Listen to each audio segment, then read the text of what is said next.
Gulf రీజియన్లో commercial ships పై జరుగుతున్న దాడులు ఇప్పుడు ఇండియాకి ఒక బిగ్గెస్ట్ సెక్యూరిటీ థ్రెట్ గా మారాయి. జస్ట్ 4 డేస్లో ముగ్గురు ఇండియన్ సీలర్స్ ప్రాణాలు కోల్పోగా వరుసగా 3 మర్చెంట్ వెజల్స్ పై దాడులు జరిగాయి. ఈ సిచ్యువేషన్ పై భారత్ తీవ్ర ఆగ్రహం వ్యక్తం చేస్తుంది. న్యూఢిల్లీలో ఉన్న అమెరికా రాయబారికి ఇండియా సెకండ్ టైం అర్జెంట్ గా సమన్ చేసి గట్టిగా నిలదీసింది. Ministry of external affairs additional secretary American రాయబారిని పిలిపించి మరీ మాట్లాడారంటే సిచ్యువేషన్ ఎంత సీరియస్గా ఉందో అర్థం చేసుకోండి. అసలు ఈ 4 రోజుల్లో ఏం జరిగిందో క్లియర్గా చెప్తా వినండి. ఫస్ట్ ఇన్సిడెంట్ వచ్చేసి జూన్ 8న ఎంటీ మావెక్స్ అనే షిప్ పై ఒక సస్పెక్టెడ్ స్ట్రైక్ జరిగింది. దాంతో షిప్లో భారీగా ఫైర్ యాక్సిడెంట్ అయింది. లక్కీగా అందులో ఉన్న 24 మంది ఇండియన్ క్రూ మెంబర్స్ సేఫ్గా బయటపడ్డారు.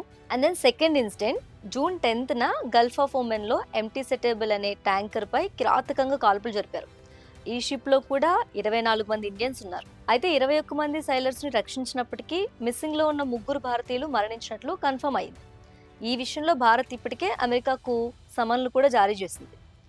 అండ్ దెన్ థర్డ్ ఇన్సిడెంట్ ఇది జరిగిన కొద్ది గంటల్లోనే అంటే థర్స్డే ఒమన్ తీరంలో ఎంటీ జల్వీర్ అనే మరో మర్చెంట్ వెజల్ పై దాడి జరిగింది.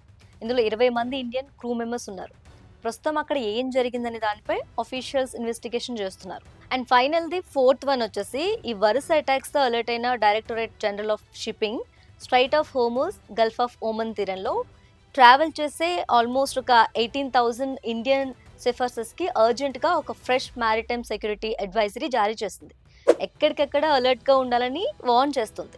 ఒఫీషియల్ ఎస్టిమేట్స్ ప్రకారం ప్రస్తుతం west and east of Hormuz వాటర్స్లో 13 ఇండియన్ ఫ్లాగ్డ్ వెజల్స్లో 622 మంది ఇండియన్స్ వర్క్ చేస్తున్నారు. వీళ్ళే కాకుండా వేల సంఖ్యలో ఫారెన్ ఫ్లాగ్ షిప్స్లో కూడా ఇండియన్స్ ఉన్నారు. సో గ్లోబల్గా చూస్తే ఇండియా వరల్డ్లోనే second largest seafaring work forms.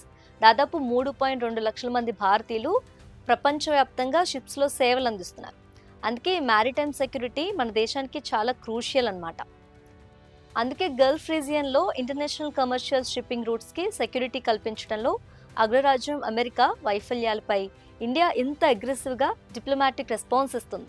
మా వాళ్ళు ప్రాణాలకి గ్యారంటీ ఏంటి అని గట్టిగా క్వశ్చన్ చేస్తుంది. మరి గల్ఫ్ రీజియన్లో ఇండియన్ సైలర్స్ పై జరుగుతున్న ఈ దాడులపై అండ్ ఇండియా అమెరికాకి ఇచ్చిన వార్నింగ్ పై మీ ఒపీనియన్ ఏంటో కింద కామెంట్స్లో షేర్ చేయండి.